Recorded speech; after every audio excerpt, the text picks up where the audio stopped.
Hey, what's up, guys? How's it going? All right, so today the Porsche Taycan was just announced, and I'm going to talk about the specs, what features it has, and how it compares to the Tesla Model S performance. Well, how the high end of the Taycan compares to the Tesla Model S performance, because that's what everyone's thinking about, and there's a reason why it's so important.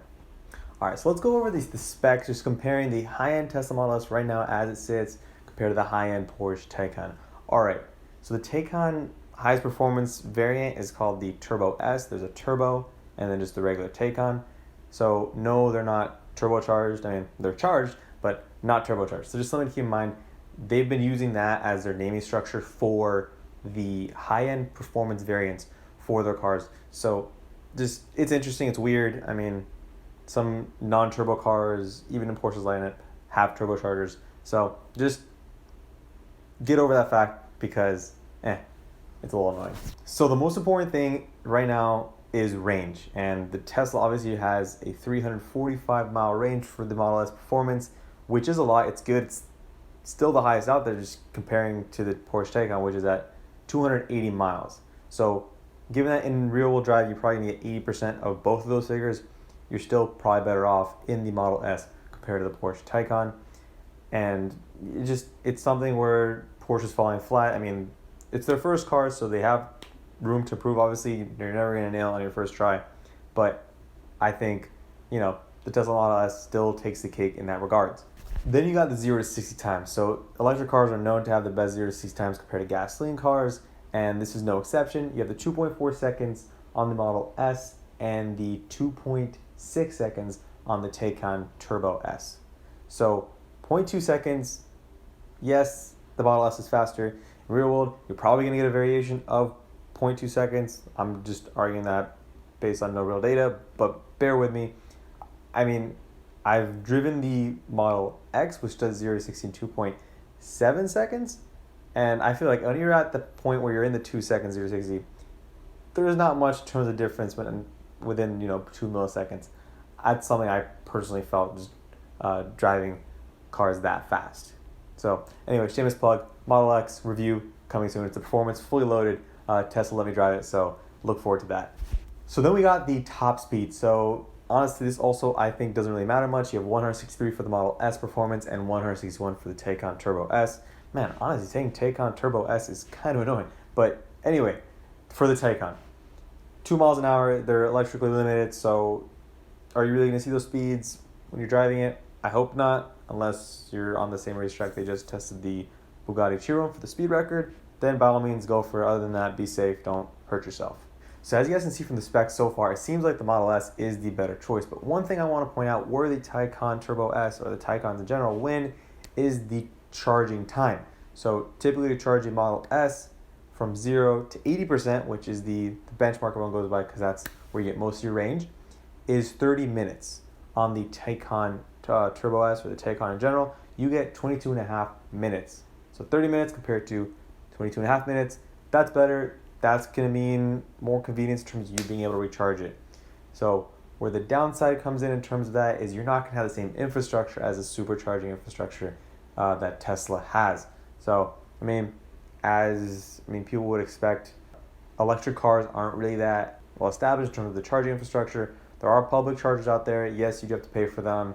And sometimes they suck and they're out of service, just so you guys know. So that's something where Porsche is really going to have to up the ante. So let's talk price. The Model S Performance has a price tag of $105,990. Talk a little about the price changes that recently happened for the Performance with Ludacris in a previous video. I'll link that below as well if you guys want to see it. They did knock $20,000 off the Ludacris option. But comparing that to the Taycan's price of $185,000, that's a pretty big difference. I know people shopping in that price range won't really think of it as much, but that's pretty high up there. And I'm going to put a little asterisk by the $185,000 just because there are other fees. There's destination, and these are going to be sold through dealerships. So as we all know, when dark cars first come out, they're going to have dealer markups. I can almost guarantee it. And given what I think is going to happen, which has been happening to other car manufacturers getting into the electric car space, there's going to be production issues and limited quantities are going to be available at first. I experienced that with the Hyundai Kona, not comparing Porsche's production line to Hyundai's production line, but they had issues with battery production because it was coming from a supplier, LG in this case, and that caused such limited quantities to be available, causing dealerships to what? Hike up the price. So that's something to really keep in mind when, I guess, the people who are trying to get into it first, be one of the first people to adopt this technology, that's an issue that they're going to face. So that's why I put the asterisk there. You're probably going to end up spending more. And yeah. On the flip side too, you will have dealerships, so you will maybe have the ability to negotiate, probably not anytime soon, but down the road. So that's just something to keep in mind. So let's talk about things outside the specs, things you really can't quantify, and in terms of features that each of these cars have that the other doesn't. So I'm going to say that Porsche is going to have the better on-track performance. How many people are going to track their electric cars? I don't know. Given that they tested it on the Nürburgring track and it was the fastest in its class, given that even the Tesla hasn't done a Nürburgring time yet, just shows that they have actually engineered this for repeated performance. They said that you can launch the car many times. It has an infrastructure set up so it can deal with cooling or better thermal management of the electrical system. So that's something they really kept in mind when engineering that car, which is pretty cool.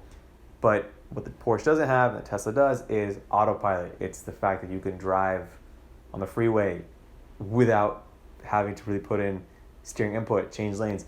I drove that, experienced it. I thought it was awesome.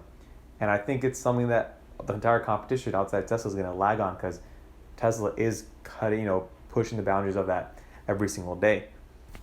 One other subjective thing is going to be the looks. I think the Tesla Model S, while looking futuristic, it's getting dated. It's been around since 2012, 2013-ish, and the Porsche Taycan looks amazing. I mean, you guys can see right here, new rims with those white walls around the side. It's going to come in the Turbo S only, but it looks really good, really futuristic. I'm a fan of it, just because I do like the aesthetics of Porsche cars overall, and I think they nailed it with this. Going on to the interior, I mean, the same way the Tesla does look a little dated with that tablet.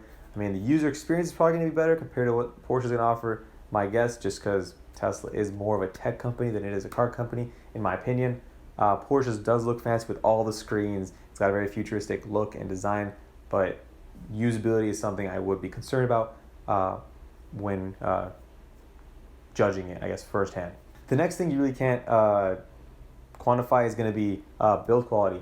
Tesla does have good build quality, do not get me wrong, but there are talks of their paint quality not being up to par and things of that resort. Body panels, yes, every car can have that issue, but people talk about it a lot on Teslas. I think Porsche is going to nail it. They've been doing car interiors, car exteriors for a number of years. They have that stuff figured out. So I would not put it past me that they'll actually be killing this side of the car's design. One thing that's cool also about the Taycan, which the Tesla has for the leather, is recycled materials. Tesla uses a vegan leather. Porsche will have something which is environmentally friendly, so that is cool to have and know. One technical thing I think I would mention is the fact that the Porsche Taycan actually has a 2-speed transmission, whereas the Tesla is just a single-speed reduction gear. And that seems like they cater the 2-speed towards better launches and better acceleration off the line. So given they're using gear reduction to get a better acceleration means that maybe there's something there in terms of power delivery that the Tesla's willing to offer without the need for it. And it's also reaching a higher top speed. So I think that ultimately comes down to Tesla's electrical technology compared to Porsche, and they're compensating for that with mechanical torque and mechanical, gearing.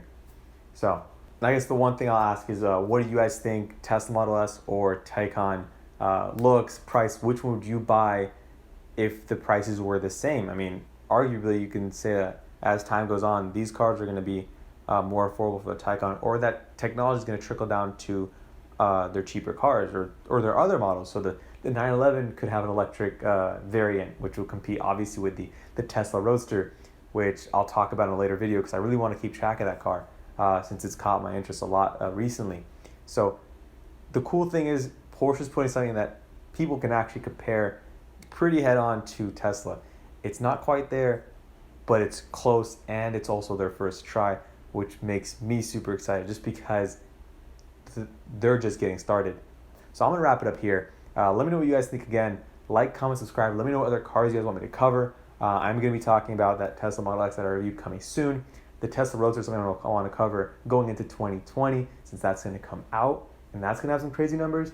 And yeah, I guess stick around, subscribe. Probably said that a couple times. Smash that like button. Said that a couple times, but it really helps me out. It helps the algorithm. YouTube will show it to other people, and hopefully we can go viral one day, right? All right, cool. Thank you guys so much for watching, and yeah, bye. Peace.